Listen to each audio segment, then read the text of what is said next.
Tonight we shall drift through candlelit halls and into the glittering chambers of three women who lived in the long shadows of French kings. These are not the famous names of royal mistresses, no Madame de Pompadour or Montespan tonight. Instead, we'll listen gently to the softer echoes of lives once full of promise, of affection, beauty, and sometimes sorrow. These were women who held the king's gaze for but a fleeting moment, yet left behind stories worth remembering.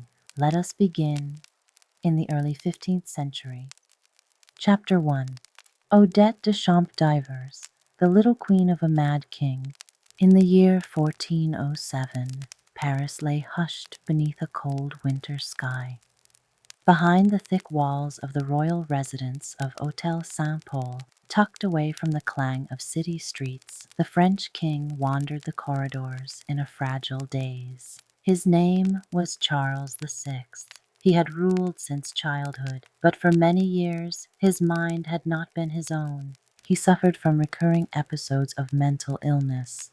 At times he forgot who he was. He did not recognize his wife nor his children. There were moments when he believed he was made of glass. He feared to be touched lest he shatter. The court called him Charles le Fou, Charles the Mad, though never to his face. And yet, during these long spells of darkness, one presence remained by his side. Her name was Odette de Champdivers. Odette was not a queen nor a powerful duchess. She came from a noble Burgundian family with no great influence. However, because of her kindness, she became the king's quiet anchor in a world slipping steadily away from him. Odette was likely born around 1390. Her family had limited but respectable ties to the court, and by her late teens she had entered royal service, though what her position was is not exactly known. It was around 1407, when she was about 17 years old, that she became the king's companion. There are no surviving portraits of Odette de Champdivers. Not a single painting or sculpture from her lifetime recorded her likeness. The chronicler Enguerrand de Monstrelet, in the early 15th century, referred to her simply as a damoiselle of honest bearing, a respectful phrase likely implying dignity and gentleness, but it gave no clue as to the color of her hair, her eyes, or the shape of her face. What has survived are fragments, small, telling pieces. Royal account books from the Hôtel Saint-Paul included entries for Odette, records of fine gowns, fur-lined cloaks, and jewelry. She had been given items of luxury, perhaps not the extravagant displays of a queen, but certainly gifts that marked her importance in the king's private circle. There were mentions of silks, a pearl-set brooch, and even perfumed gloves. These records offer glimpses into a life lived behind closed doors, away from the politics of the royal council. At court, some referred to her affectionately as La Petite Reine, which meant the little queen. It was not an official title, and certainly not one bestowed by the church or crown, but rather a phrase that captured how others perceived her, a woman who quietly filled a queen's role in the life of a broken king. Unlike Queen Isabeau of Bavaria, who gradually withdrew from her husband's care, Odette remained. She read to him when he would listen, sat with him during his silent spells, and soothed him when he was afraid. She is even credited with bringing playing cards to France as a game to amuse her ailing king. Her presence was not one of power, but of persistence. She offered constancy in the face of the king's confusion. Centuries later, in the 19th century, romantic writers attempted to fill in the silence around her name. In novels and essays, she was imagined with chestnut hair and delicate features, a soft-spoken figure. One of these writers was Alexandre Dumas, who briefly included her in his fictionalized portrait of the court in Isabeau de Bavière. These descriptions were beautiful, but they are entirely fictional. simply part of a larger 19th century trend of romanticizing medieval women whose real stories had faded. Odette's last appearance in the historical record came in 1422, the year King Charles VI died. Some said she remained at his side until the end. Others believed she retired to Burgundy. One version of her story suggested that she died only a few years later, unrecognized and alone. No one truly knows. There were no monuments were raised to her, no tomb bore her name, but in the pages of financial accounts, in the chronicler's respectful lines, and in the whispers of later generations, her name has endured. Odette de Champdivers had once walked the silent corridors of a palace and sat beside a king who had forgotten his own name. She had been his comfort when no one else remained, and for that she deserves to be remembered. Chapter 2, Marie-Angélique de Scorailles, The Tragic Beauty of Versailles. By the spring of 1680, the grand palace of Versailles shimmered with gilded mirrors and the soft rustle of brocade gowns. The fabulous and decadent court of Louis XIV, the Sun King, was at its height, its rituals codified, its fashions exaggerated, and its intrigues whispered behind painted fans.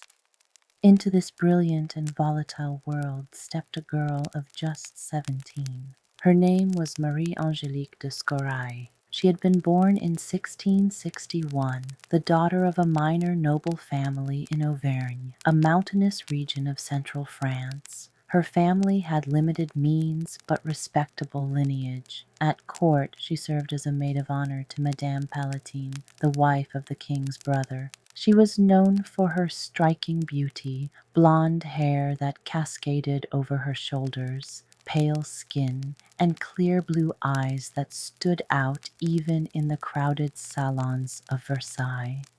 Contemporary observers, including the famed letter writer Madame de Sévigné, noted her innocent charm and the almost ethereal quality of her appearance.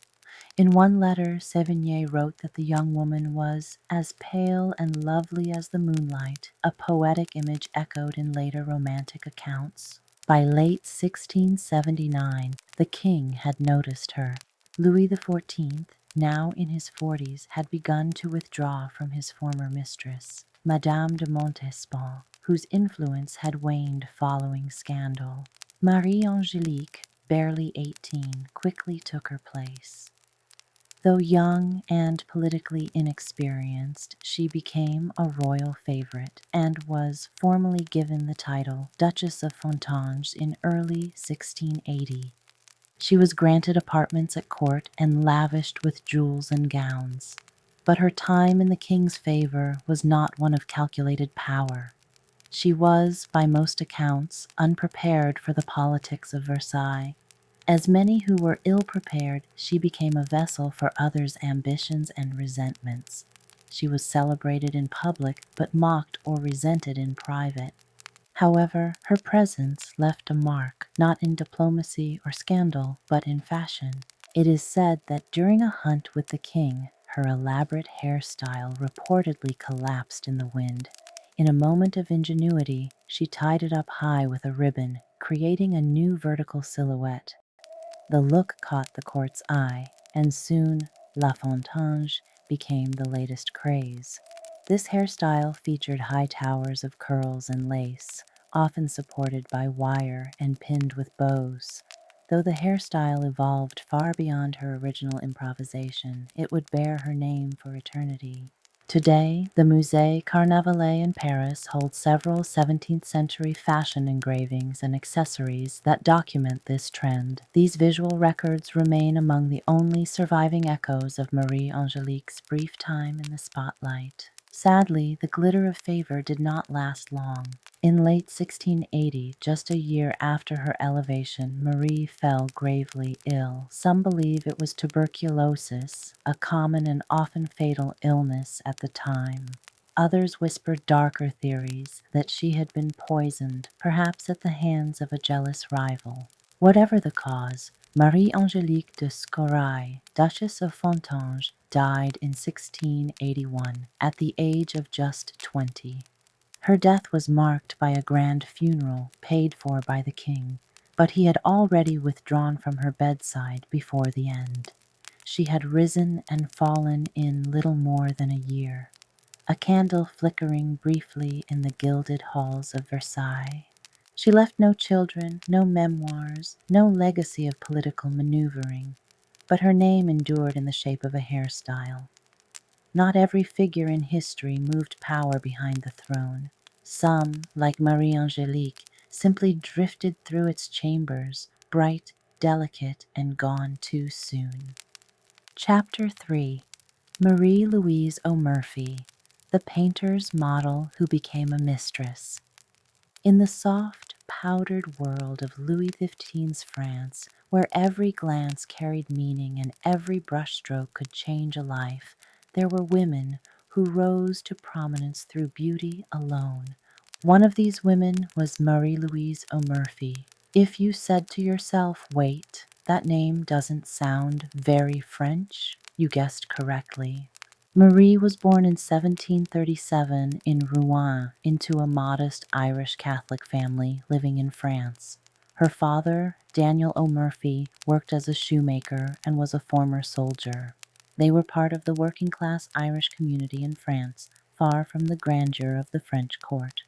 But for this lovely lass, her story would soon take her far beyond those humble beginnings.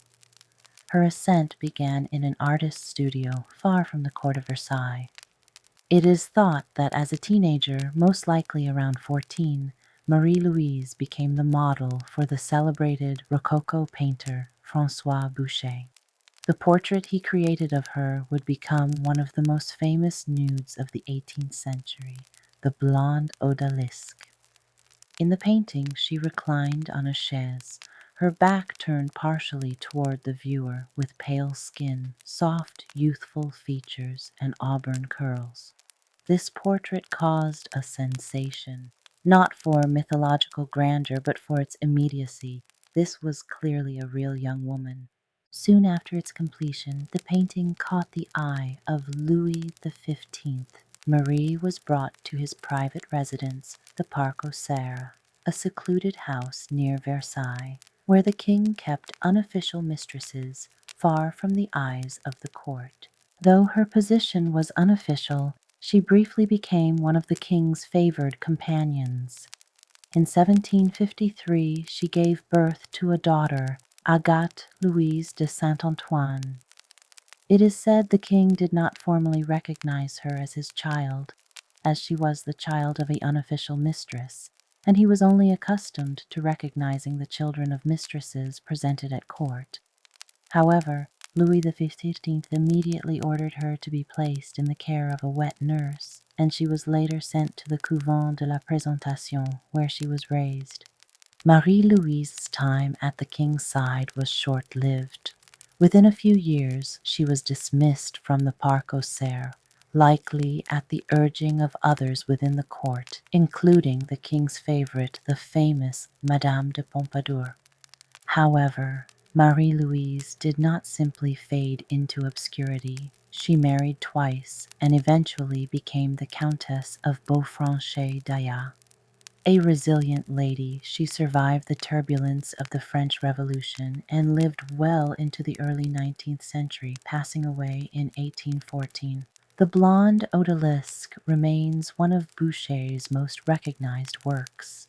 Versions of the painting can be found today in the Wallraf-Richartz Museum in Cologne and in the collections of the Louvre Museum in Paris. Though her name is little remembered beyond art circles, her image has endured for centuries, a reminder of how beauty, chance, and art intertwined in the gilded world of Versailles.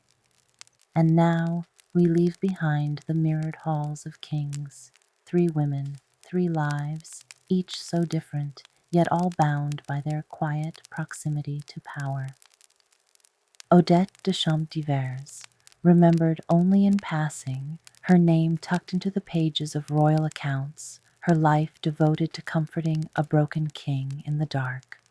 Marie-Angélique de Scorailles, who rose like a fragile star at Versailles, her beauty captured in a fleeting fashion, her name carried on in the towering curls of the Fontanges, and Marie-Louise O'Murphy, the Irish girl immortalized in a painting, her portrait far outlasting her brief time at the French court. None of these women held power in the traditional sense, but they linger in brushstrokes and forgotten letters, in the folds of lace and ribbon, and in the softer shadows of history. Tonight, as you drift away from their stories, be reminded that history is not only shaped by kings and queens, but by those who walked quietly beside them. Thank you for joining me here. Rest well, and let the forgotten voices of history keep you company in the dark. Good night, my friends, from the Sleepy Archaeologist.